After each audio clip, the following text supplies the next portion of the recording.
रेखा के पिता दिल्ली में किसी तरह अपने और अपने परिवार का पेट पाल रहे थे।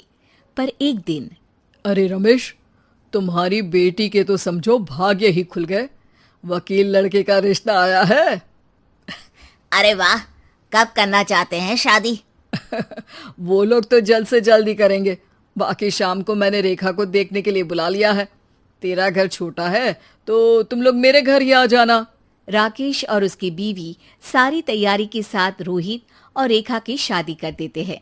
लेकिन अगले ही दिन देखो रेखा, शादी भले ही हो गई है, लेकिन तुम ये मत सोचना कि मैं किसी जोरू के गुलाम टाइप रहूंगा। रेखा को रोहित की बात अजीब लगती है। मैं ये तो सोच भी नहीं सकती और ना ही चाहती हूँ, लेकिन शादी के अगले ही दिन इस तरह की बात की उम्मीद भी नहीं थी।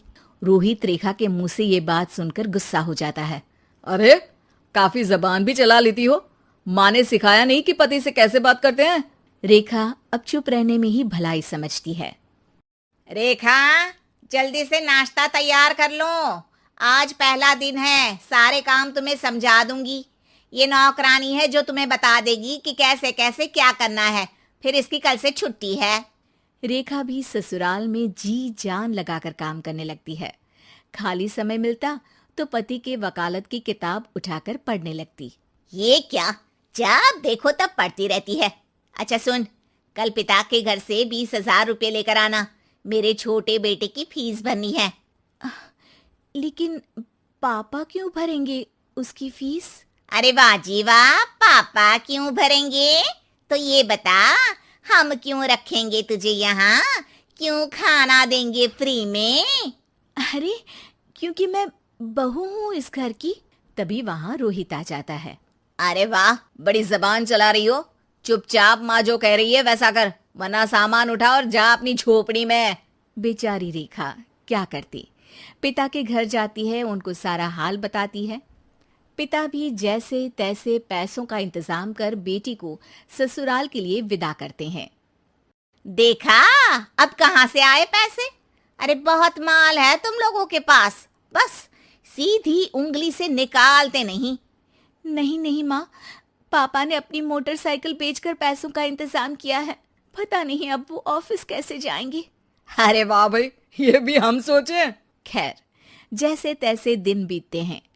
रेखा जहाँ एक प्यारे से बेटे की माँ बनती है, तो वहीं उसका वकालत की किताब में ज्ञान और गहराता जाता है। हे भगवान, बुरे फंसे।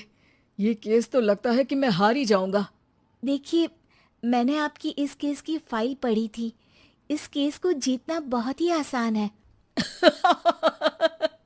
वाह भाई वाह, यहाँ वकालत की डिग्री लेकर भी मैं समझ नहीं पा रहा हूँ, और तुमने रोटी बनाते बनाते ही केस समझ लिया। अरे जाओ जाओ, जाकर मुन्ने को संभालो। केस मैं संभालूंगा। ए लड़की सुन, जाकर अपने बाप के यहाँ से 3 लाख लेकर आ। पूरा घर फिर से बनाना है। छोटे की शादी करूंगी तो छोटी बहू को कहाँ रखूंगी? पूरा घर तो तूने घेर रखा है। ऐसा मत बोलिए माँ जी, पापा इतना पैसा कहाँ से लाएंगे? अब तो वो रिटायर भी हो गए हैं। हाँ, तभी तो बोल रही हूँ, रिटायरमेंट के पैसे तो मिले होंगे ना। लेकिन वो अगर आपको दे देंगे तो बुढ़ापा कैसे काटेंगे?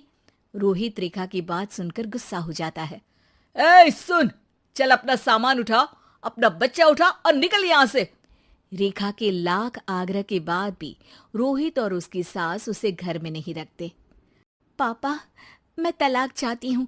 बेटा, मेरे पास वकील के पैसे नहीं है। पापा, आप मुझे वकालत करवा दीजिए, अपना केस मैं खुद लड़ूंगी। इस बार रेखा के पिता भी उसे ससुराल ना